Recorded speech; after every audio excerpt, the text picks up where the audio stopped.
A very good evening to all of you.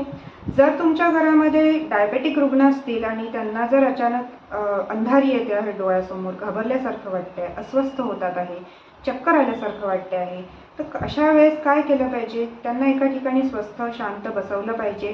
त्यानंतर ग्लुकोमीटरच्या सहाय्याने रक्तातली साखर चेक केली पाहिजे. चेक केल्यानंतर जर तुम्हाला आढळलं की हायपोग्लायसेमिया आहे, म्हणजे रक्तातली साखर कमी झालेली आहे, तर 1 ते 2 टेबलस्पून साखर द्यावी. त्यावर 2 ग्लास पाणी द्यायचं आहे आणि 1 तासानंतर पुन्हा ग्लुकोमीटरच्या सहाय्याने रक्तातली साखर ही तपासून पाहायची आहे.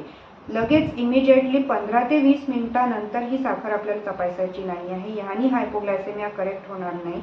आणि जर तुमच्या कडे घरामध्ये जर अवेलेबल असेल डार्क चॉकलेट असतील तर डार्क चॉकलेटचे 2 बार्स, डेट्स असतील तर 2 डेट्स, किंवा तुमच्याकडे जर आईस्क्रीम असेल तर मेल्टेड आईस्क्रीम, ह्यापैकी काहीतरी आपण देऊ शकतो. 2 tablespoon of sugar or melted ice cream or 2 bars of dark chocolate or 2 dates plus 2 glasses of water and then check it after an hour.